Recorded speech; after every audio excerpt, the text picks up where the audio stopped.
Welcome to On Marketing, a show where we explore marketing's first principles, mental models, and my favorite, contrarian takes. This is a space where thinking differently about marketing isn't just encouraged, it's a rule. My aim is not to tell you what to think, it's assisting you in improving how you think about marketing and life. It's September 8th, 2023. I'm Jordan Ogren, a marketing strategist by day and a podcast host by night, always keen on uncovering new marketing insights. Joining me today is Jasmin Nakamichi, a dynamic professional in digital marketing and demand generation. Jasmin's expertise lies in integrating various marketing facets from strategy to execution, especially in the world of B2B. Her marketing approach is both comprehensive and, my favorite, a little bit nuanced, focusing on long-term value creation and effective communication. In this episode, we discuss the significance of brand building in B2B marketing, the intricacies of demand generation, strategies for effective content marketing, understanding and leveraging community dynamics, and the role of mindfulness in the beginner's mindset in marketing. Ready to get in? Before we do, make sure to subscribe to the newsletter to get the newest episodes right when they come out and other insights and learnings I'm gaining on marketing and life. The link to subscribe to that is in the first line of the show notes.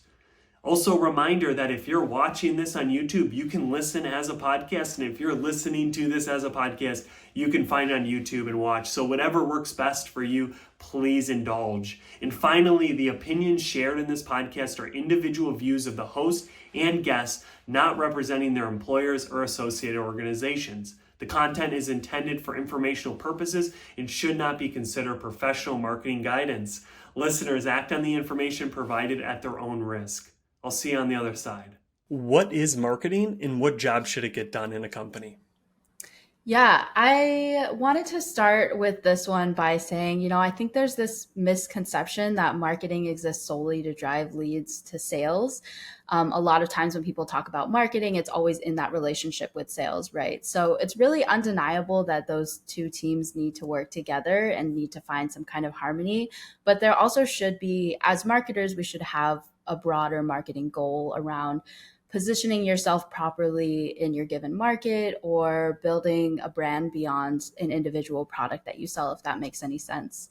So, like I work a lot in startups. I don't know how familiar you are with my background, but typically startups are not at that phase yet. It's definitely something, you have to grow past a certain amount of customers or amount of revenue before you can really start thinking about your broader brand. But it doesn't directly involve guiding prospects to leads. So I always hear this kind of tension from stakeholders that they don't really want to invest in kind of broader marketing goals like that because they want to see that direct and immediate ROI. I'm sure that's something that you've experienced too. So it's more of that long-term play. And that's something that I really like to consider when we're thinking about the job that marketing has or the function that it serves within a company. So kind of going back to your question, I think the goal of marketing should really be efficiently and effectively positioning your brand in your relevant spaces, and then obviously nurturing the broader image of your company, in addition to, that relationship with sales that I brought up in the beginning. So nurturing leads past the point of prospect to being, okay, I'm ready to book a call with your team, or I'm ready to convert. That's a really, really good answer because I think you had a lot of caveats that kind of caught all of the different angles because I think marketing is such a broad topic. And to your first point, revenue, that has been kind of something I've heard a lot is, okay, if it's not driving revenue, if it's not doing some of those things, well, essentially it could just be better named cheerleading because you're just kind of like saying like, look at us. But I think to your point, there is a lot of value in building a brand because yes, you can run performance, you can do all of that, but in recessions or in certain points, brand's nice to have because it's just something that lasts forever. But how did you get to this definition where it's not only about revenue or it has a focus on revenue? Like, how did you get there? Did you think it was revenue before and you had experiences that changed, or how did you get to your current definition?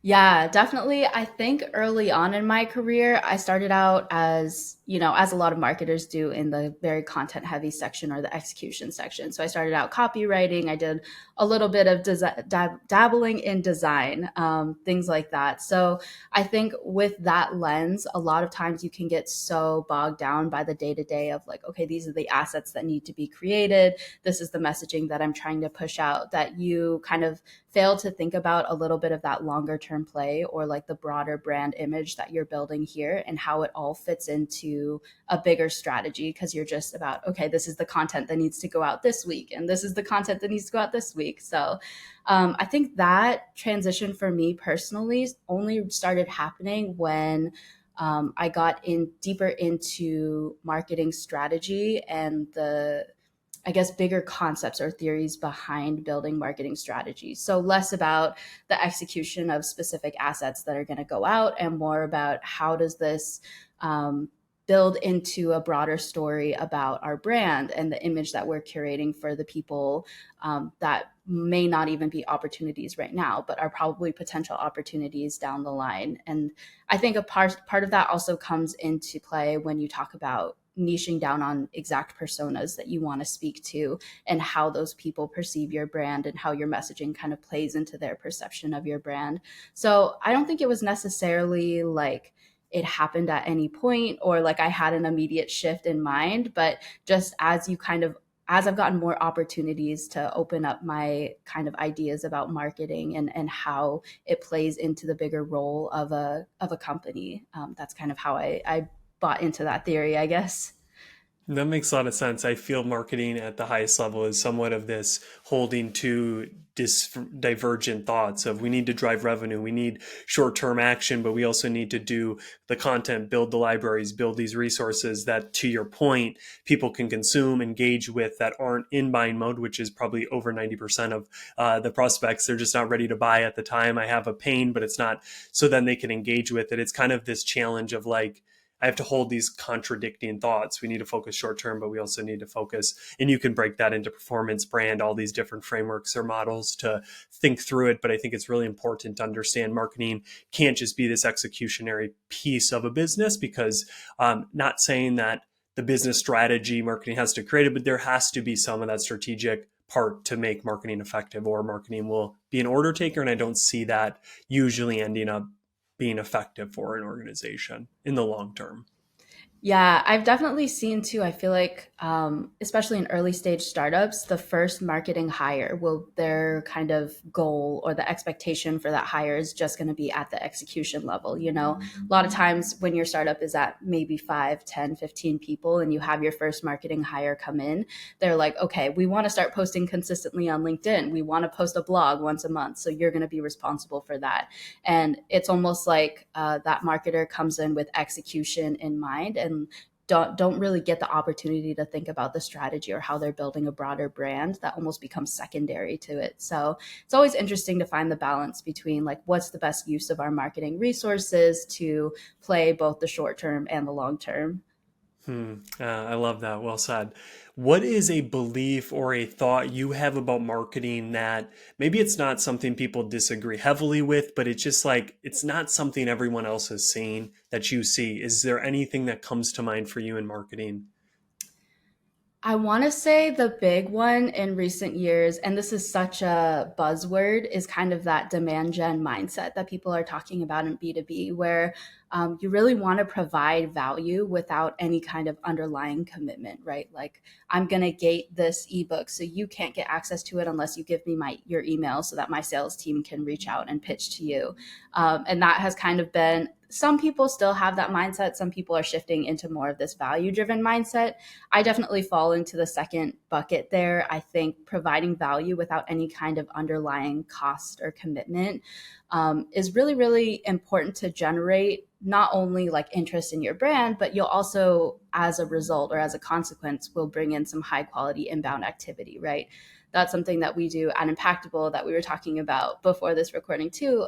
Justin, our CEO, and I record a similar interview like this style once a week, and we turn that into really valuable little clips of information that we share on LinkedIn, and we share it really freely.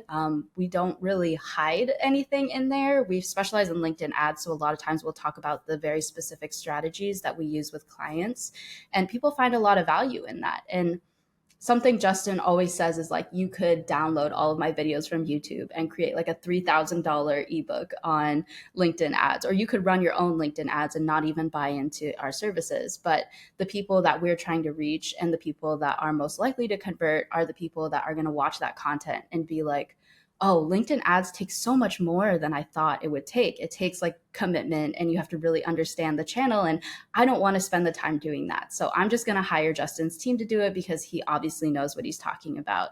So that's kind of the, I guess, mindset there is like providing value without expecting anything will automatically bring people in naturally. Hmm. Do you find that the demand generation to do it well, it's yes, there's execution change or tactic changes, but do you find that it's more about the mindset change, the mindset of we can give the secrets away, and yes, one person, two people will do it on their own, but majority will come use us, as you just said. How do you think about becoming good at demand generation, like percent wise of a mindset versus like action shift? Like where do you think like most of the emphasis should be on or is on for demand gen? I definitely think it's a bit of almost like a consequence, right? Like when you have that mindset shift and you really think about providing value and make your marketing strategy less about how many leads can I bring in, how many SQLs or MQLs am I bringing to sales, and it's more about how much value can I provide my community. That mindset shift is such like a core element to making that shift to demand gen. That kind of has to be the first step. And then the execution, of course, is where all of the work comes in. So it's not like I'm going to create content that's about my product and the benefits and the features that I offer. And it's going to be about what's the specific expertise that I share. And that's almost a little bit more difficult to dig into because it kind of requires you to think more deeply about your own expertise and what makes you different from other brands outside of the product that you offer, like outside of what feels very directly related to the company. So I think in a lot of ways, the tactical kind of day-to-day execution of it only really happens once you have that mindset shift.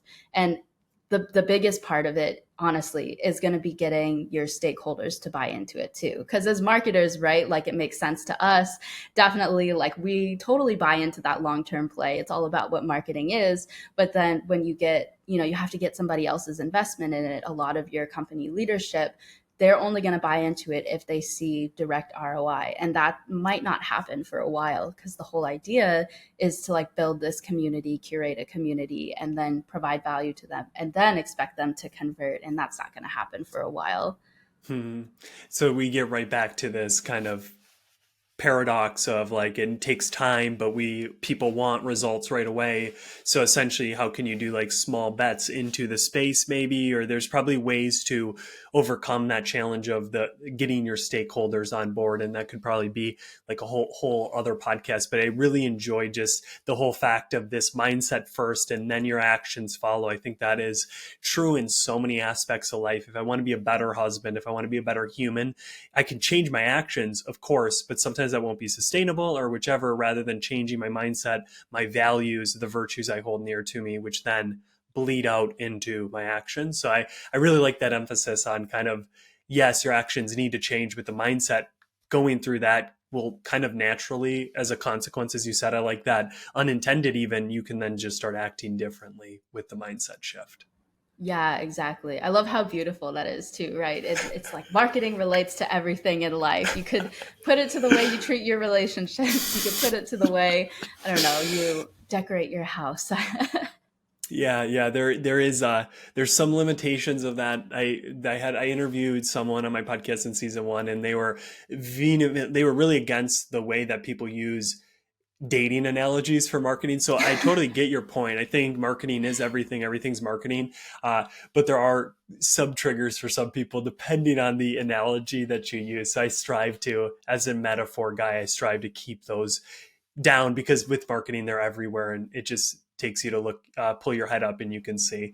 No, that's a really good kind of conversation. What so demand gen, I've interviewed a few people on demand gen. I've been a big follower of obviously Impactable but Refine Labs and a few other of these companies who have, what could be category kings and queens, quote unquote, of demand gen. What do you see most people, marketers that are trying to do demand gen or companies trying to do demand gen get wrong, that they just don't? If they could kind of get this right, it would make whatever they're trying to, the outcome, a lot easier by using demand gen. Does anything instantly come to mind of kind of red flags or easy mistakes early demand gen marketers or people doing that make? I think the big one, and this might not even be specific to marketers, but more just to people generally that buy into the buzzword of demand gen, but aren't fully committed to it. The big one that I always get from clients at Impactable is like, well, how many leads can I expect? When can I start to expect, these numbers or this to become a specific number, a specific dollar amount of revenue for my company?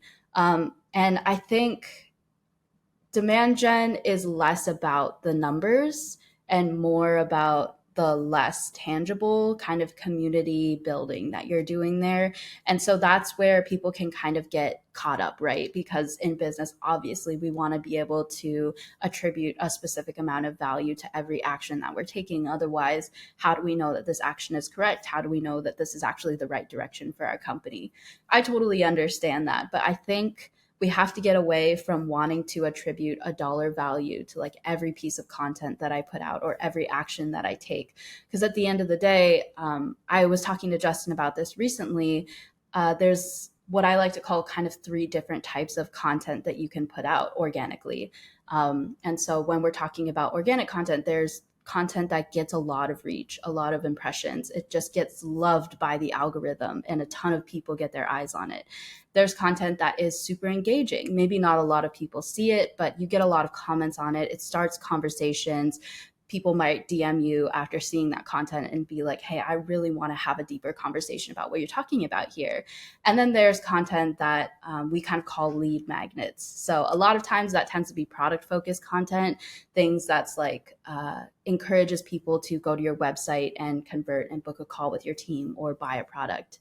And so a lot of people will see lead magnets and see a lot of inbound activity and be like, that is the only content we should post, right? Like, I just want to double down on that. We don't need to focus on the rest of it. I just want to focus on these lead magnets. That's great in theory, because obviously you want to bring inbound in, you want to have people, coming to your website and buying products or buying services. But the only way that those lead magnets shine is by having, content that gets a lot of reach and content that starts conversations.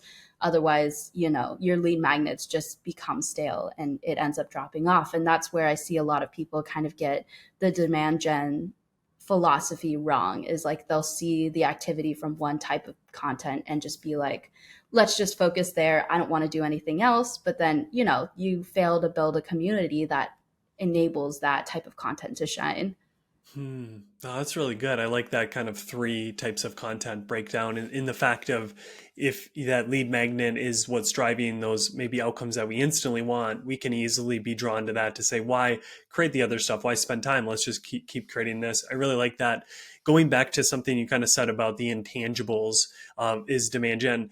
How do you, because it seems like underneath this challenge or the mistake is somewhat like a need to attribute, which you talked about just a touch, but like, and I wonder if that's somewhat human like tendency or like I want to be able to kind of tie a dollar to your point, tie a dollar to every action or whatever. Like how do you've done a lot of content on it, so obviously like attribution and all that stuff, so you could say like go watch a video, but just in a quick blurb, like how do you think about attribution in a way that it doesn't hinder you but it actually helps you do better marketing? Yeah, that's such a big conversation, right? We could have a whole hour long conversation about attribution in itself. But I will say, I tend to approach attribution as kind of a two-pronged approach. So part of it is going to be that software attribution, right? There's a lot of tools out there that help you attribute the traffic on your website to specific actions that you're doing. Most particularly for paid, I think whenever you have a software attribution, it's really easy for it to connect an action that somebody took to an ad that they came from. It's a little bit difficult when it comes to organic content or dark social is a really big topic of conversation too, because our attribution software isn't going to catch that.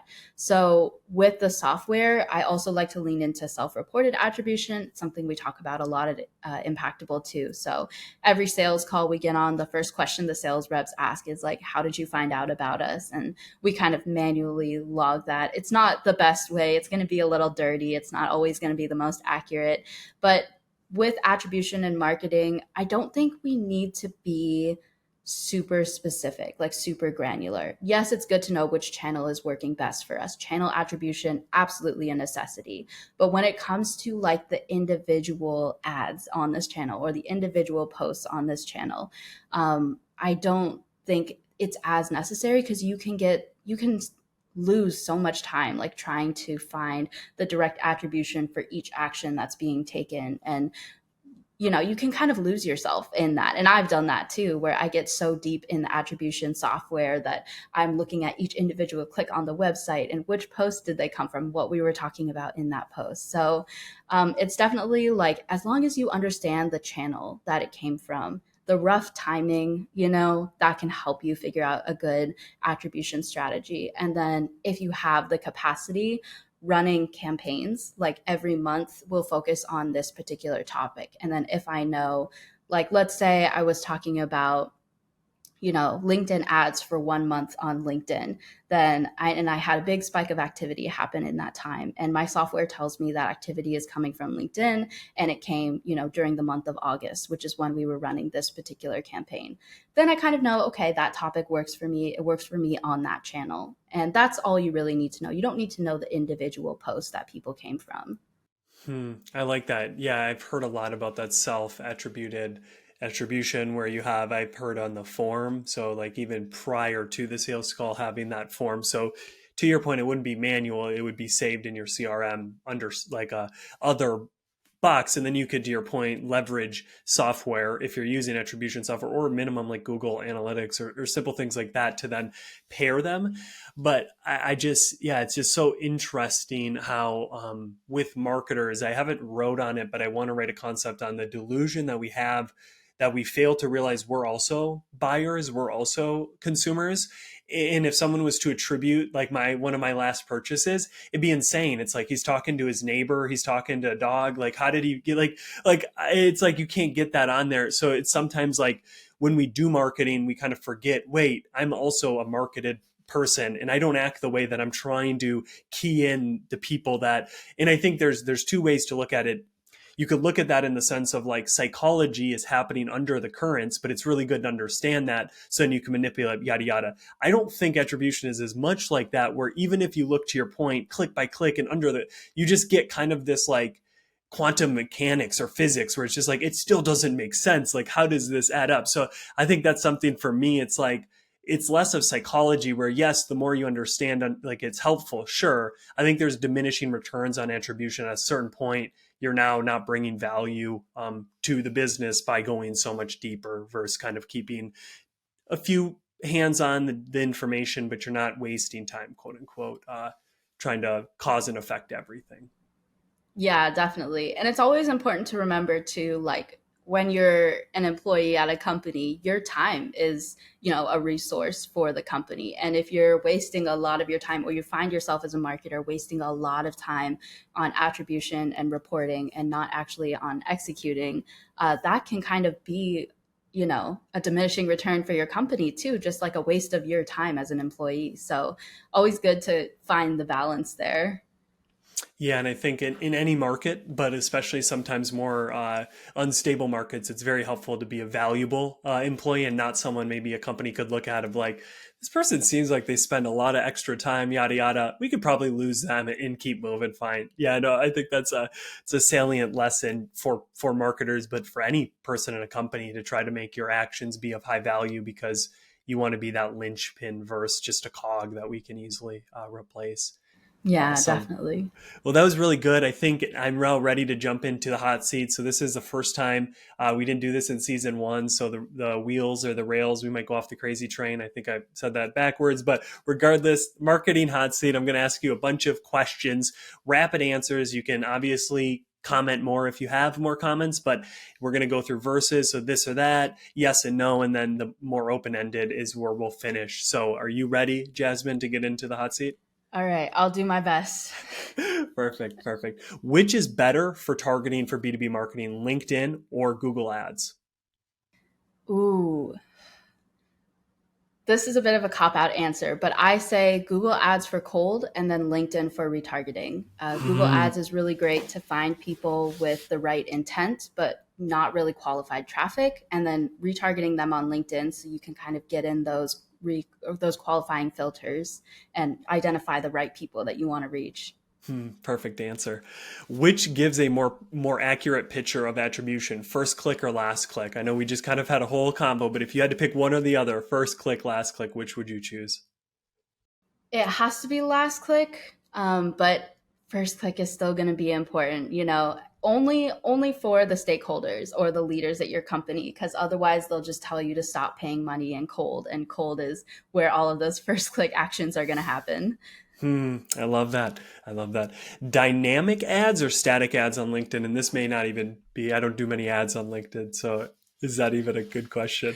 That's a great question. Again, kind of goes back into I'm a big attributor of diversified ad portfolios. So you got to have both, but if you can only have one, I say dynamic. Video ads on LinkedIn, you can retarget based on percent completed, how much of the video that they watched, and that's so powerful to have.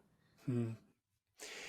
Now we're going to jump to the yes no's. Is LinkedIn the most effective platform for B2B lead generation, demand generation? It has to be. It has to be. It's the only way you can reach people based on their job titles, where they work, and like their specific job functions. We can't really do that on any other platform. Hmm. Which then leads into, does LinkedIn offer a good ROI for a small business or a startup trying to use ads? Does LinkedIn provide good ROI? Mm. It can, but you have to be able to invest in it. It takes time. And so if you're looking for an immediate return, if you're so small that you need an immediate turn right there, I wouldn't suggest LinkedIn just yet. I would start with something like Google. Google Ads is a great place to start, or start building your SEO presence and then jump into LinkedIn when you're a little bit further down the line. I love your nuanced answers. Those are so helpful. Is it necessary to have a formal education, whether college or whichever, to succeed in a demand generation role? Ooh, this goes against because I have a college education, but I don't think you do. However, I do think it's powerful to have that experience. I think, you can learn things through that experience, how to work with people. You learn a lot of business acumen there that takes longer to build up if you haven't had that experience. But in order to be a successful marketer, I don't think you need it. Preach. I agree. Now going to the open ended. So this is a place where you can kind of give a little bit more answer. What advice would you give now talking about someone going into demand gen to a younger marketer, maybe thinking about demand gen or seeing that it's kind of popular? What advice would you give them? I would say to get a lot of opinions. Don't just, pick one person and read everything they put out and then kind of subscribe to their way of doing it. Because there's so many ways to do demand gen now, and there's so many voices out there to listen to that, if you just pick one way, you're going to lose out on so many opportunities to learn different ways to approach things. And I think learning from different teachers is the best way to come up with your own way of doing it and figure out what your secret sauces or your special way that you do things that's different from everyone else. I love that. Yeah, it's usually hard for the person inside the body to sometimes understand, yeah, where am I best used? Or that's great. I love that. How do you stay updated, current with the stuff you're doing? Like, is there something, a resource, a practice that you do that enables you to kind of stay maybe in front of it even? Yeah, honestly, I mean, I work for a LinkedIn ads agency, so I'm on LinkedIn every day. It's pretty natural for me to kind of hop on there and make sure I'm, engaging with people for my own community building, but also just kind of like gathering knowledge there. So LinkedIn is a great one. I think people are really awesome about sharing value on LinkedIn. I think also reading and listening to podcasts are a huge one too. There's a lot of books out there about marketing. Some of them are a bit outdated. But even if the execution side of it is outdated, I think the kind of philosophy or theory behind it is always going to be relevant. Getting into like the psychology side of it that you brought up before, that's always going to be relevant, right? Human psychology is always going to be a big piece of marketing. So reading a lot of books on psychology, I'm a big kind of contributor of. And then podcasts, I can't, underscore the benefits of podcasts and finding different B2B marketing perspectives there too. So I think I found another one with you that I'll have to start listening to more regularly or add to my podcast cycle. Oh, I love that. I love that. A plug on the podcast. I appreciate that.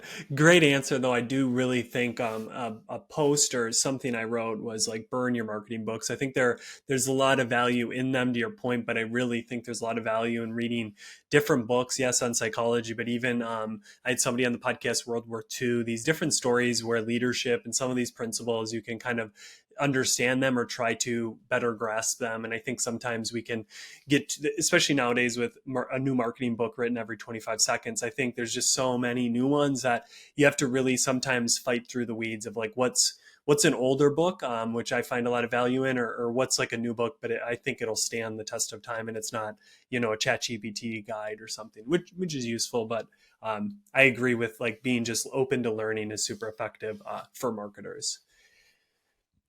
That's that's great. You made it through the hot seat. You didn't die. Now we're on to the last segment here where we kind of switch it. We go a little bit into life. I am a huge proponent that marketing, as we kind of talked about, there's a lot of life stuff that comes into it, empathy, curiosity, all of that stuff. So jumping into kind of more hopefully life philosophical answers, if you could incept an idea. So there's this movie called Inception, and it's all about these people going into people's minds or dreams, incepting ideas. They wake up tomorrow, they say, oh, it's my idea to sell my company, I'm going to do that. But really they incepted that idea. Now it was kind of like negative evil things they were doing.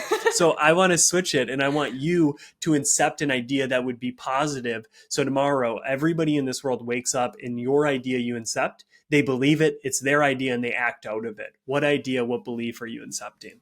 Wow. I love this question. I love that you put the positive spin on it because I know I feel like that's the story behind so many movies, right? Like I'm going to force you to do something evil. But if I could force people to kind of understand something positive, that's a great question.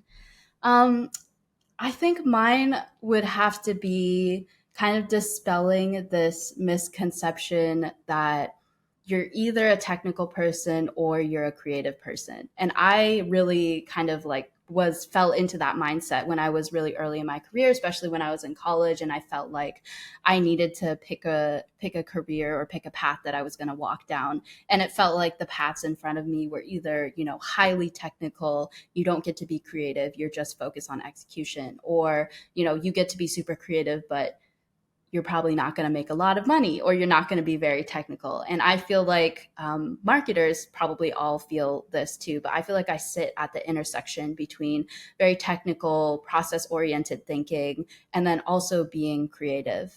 I kind of like to bring in the analogy of storytelling when I talk about this, which a lot of times creative people, especially, will bring up storytelling as this kind of non-tangible aspect of like you're telling this story, you're connecting with people, you're evoking emotion. And of course that's a huge element of storytelling, but when you study it as a kind of creative principle or creative process, there's so many technical breakdowns to the way that you can tell a story, right? Who are the people that you're reaching? How are you going to reach them? Setting up the different elements of a story like the exposition, the conflict, the resolution, all of that. There's technical aspects to being a storyteller. And I think the same kind of goes into marketing, the same goes into life in general. You don't just have to be a technical person. You can be very creative and still be very process oriented. So Hmm. I think more people could embrace that in their lives. I love that. I think that again, it's kind of this. We've had a lot of dualities or dichotomies throughout this podcast. It's kind of the merging of them. I think that's so true that we can kind of be put in or put ourselves in a box. I'm not creative. I don't do data spreadsheets or whatever. And I think there could be someone that could argue to a point that there is some natural wiring within each different human. So my dad is an engineer. Yes, he could be more creative, but will he be, someone who creates the next X, Y, or Z? So I think your point's valid. Do you have limiting beliefs? Can you challenge those limiting beliefs? But I also realizing too, certain people just have strengths and weaknesses in life. And to your point, I think your story example was more of kind of whether it's systems or just foundation thinking. It's like first principles. It's like, okay, I have a creative idea, but first principles is that there's a way to tell a story that can get whatever you're trying to get across better. So I'm going to use both my creativity, this idea, and also the fundamentals of first principles of good storytelling. And I don't think you need to be totally technical to do that. It's just like you need to hold both of like, there's a way to do it, but I also have creativity, which is kind of unhinged or uncontained. Does that like, does that make sense? Or I may just be crazy in how I think of kind of balancing No, them. yeah, I love that approach too, honestly. I think I don't remember where I got this from, but I remember hearing once in life someone had told me, like, you need to learn the rules and then you learn how to break the rules. So it's like with so many things in life, right? Like with marketing or with art or with storytelling. I'm a dancer, so I think this kind of came into play when I was a dancer, that you learn kind of the technical aspects of it. I came from a ballet background, so you learn how to do everything correctly from that perspective. And then when you go to like choreograph your own dance or tell your own story, you know how the rules play out and why the rules exist, so you can break them effectively. It's not just like Hmm. people that break the rules have no idea what they are and are just willy-nilly out here being creative, quote unquote, but they know the rules and then they know how to break it to most effectively convey the message they want to convey or tell the story they want to tell.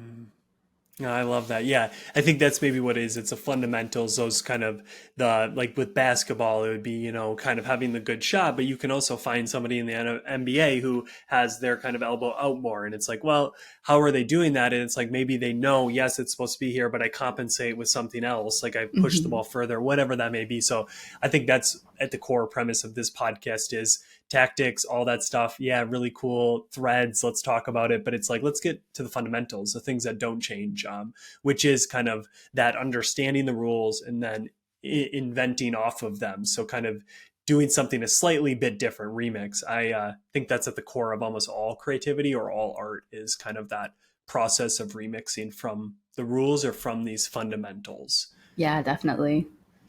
What is a value or a belief that you don't feel gets enough attention by humans, by people in your city, by Americans, whatever, like however you want to think about it, but like what virtue, what value do you not see enough of that we should put a little more emphasis on, and we may live a better life or have a better community?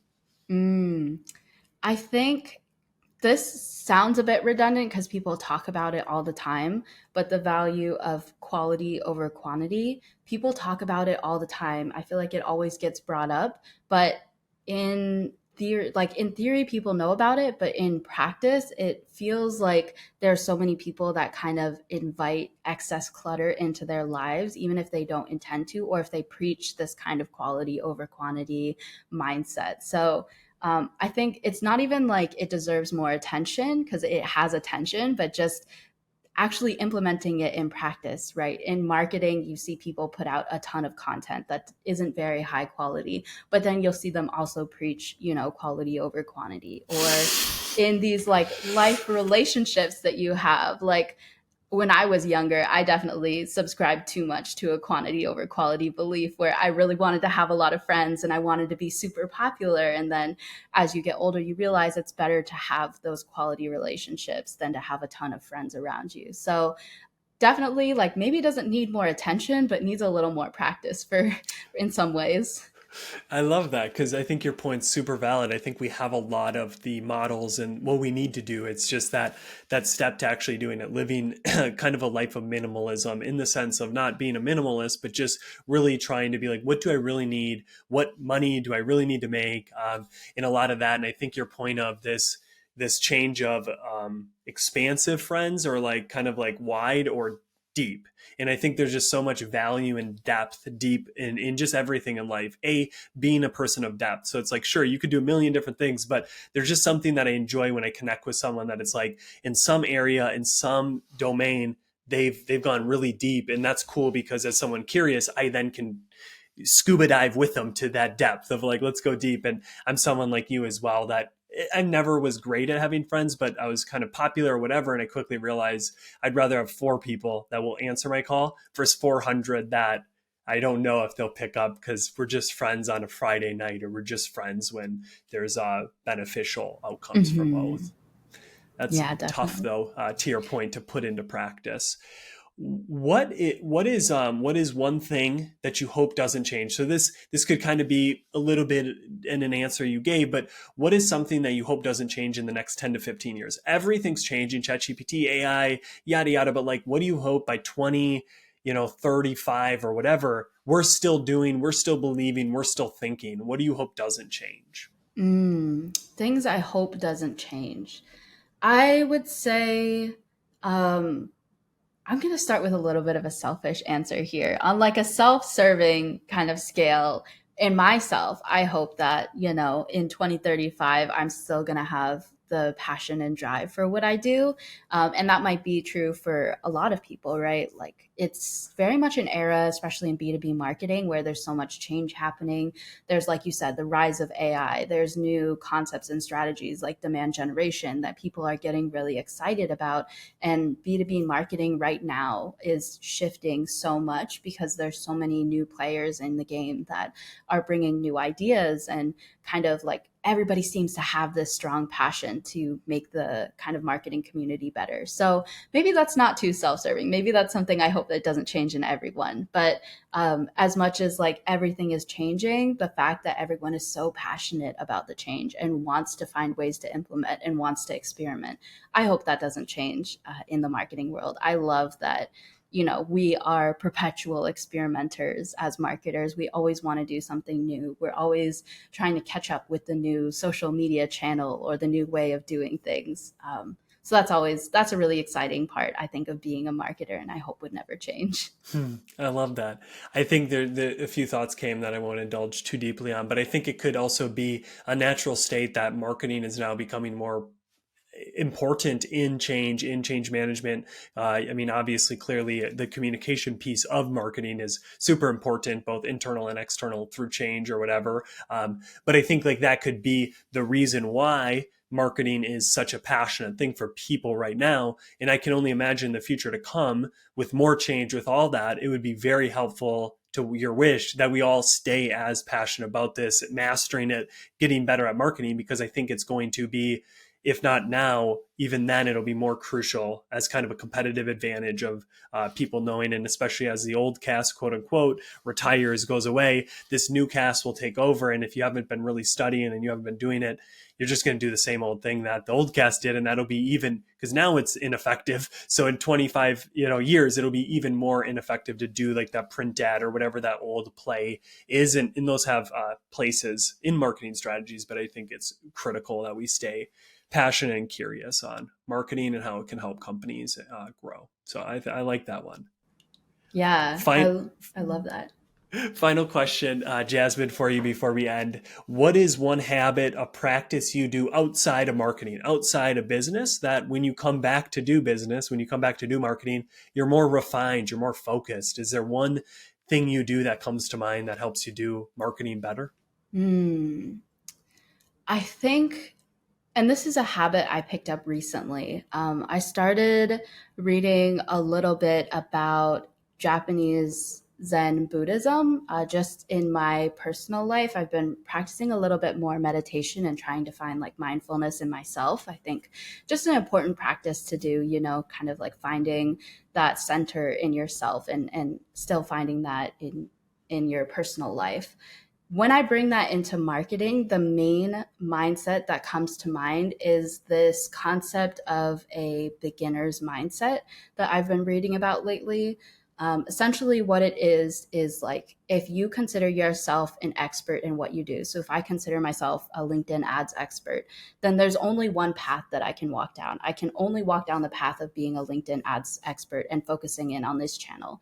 But if I take a step back and I look at myself as a beginner and I don't kind of in a humble way, I humbly look at myself as a beginner, I should say, and I'm a beginner marketer. I'm not necessarily an expert on LinkedIn ads. I'm not an expert on content or whatever it is. There's so many more paths that you can walk. You have so many more options in front of you when you have that beginner's mindset. So even though, yes, it's good to niche down, it's good to know what you're good at, it's good to consider yourself an expert on paper for sure for career purposes and when you're trying to pitch yourself to other people. But when I'm looking at marketing and how I want to grow as an individual, I definitely want to keep that beginner's mindset. So I'm not just walking the path of LinkedIn ads, but I also have opportunities to learn in other directions too.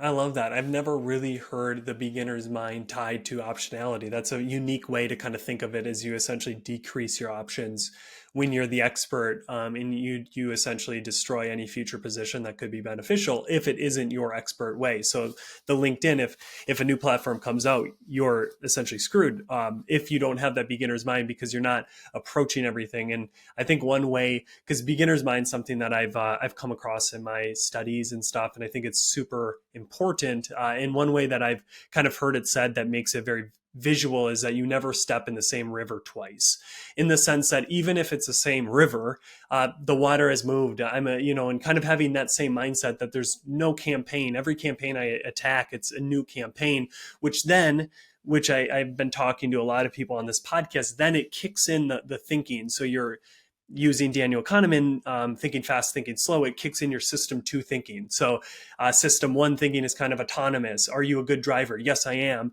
Are you a better driver than 50% of drivers? Now I have to think, what would be that average? So I think this whole beginner's mind automatically, or it's a forcing function for your system two brain to think, okay, how do I actually approach this as the beginner? And I think that's critical, because as this podcast and my newsletter really target is like, thinking is like going to be a superpower if it isn't already. So I think how you think well as being a beginner is having that, because then you're curious, you're looking for things that essentially the expert is tunnel visioned on. Because if it's my first time at a basketball, just thinking in like a professional athlete, like, man, I'm going to be looking like everywhere. It's going to be so amazing, that experience. Now, if it's my 15th season, it's like, can we get this game over? Because I have to fly to Houston for my next game. But so there's both, not only performance, but I think life satisfaction that beginner's mind can positively impact. So that's a great one. I haven't heard that on this podcast yet. So I appreciate that, Yeah. sharing that. I appreciate your input too. I think your analogies are also very, very helpful in kind of helping visualize some of that, because, it's always, I like you never step in the same river twice. That's such a good one. I might steal that from you. Well, you'll be stealing it from whoever I stole it from. I have quoted that about 98% of what I say, or maybe even 99, is totally repurposed from another thinker in time, which goes to this learning and being open. So I love how the thread has been so tangible throughout this conversation. Well, thank you so much, Jasmin, for coming on. I will have all of your show notes, whatever you want me to plug. I'll have I'll have your links in the show notes for the listeners. So I really appreciate you spending your time with us today. Yeah. Thanks so much for having me. And this is the end of the podcast. Ooh. Thank you for making it to the end. It means the world to me that you watch or you listen to this episode, and hopefully you're walking away with new insights to improve how you think about marketing in life and help you make progress on what matters to you. But one thing before you go, if you could subscribe wherever you're listening to this or watching, that would really help out both you getting the episodes right when they come out and raising this podcast in the rankings. So hopefully more people like you can listen to this. And if there's anything that I can do to make this podcast more beneficial for you, if it's somebody you think I should interview, if you're the person, please comment, please email me. It's in the show notes, so we can just continually deliver more value to you, the listener. Again, thank you for watching, and have a great rest of your day, evening, week, and hope to see you here next time.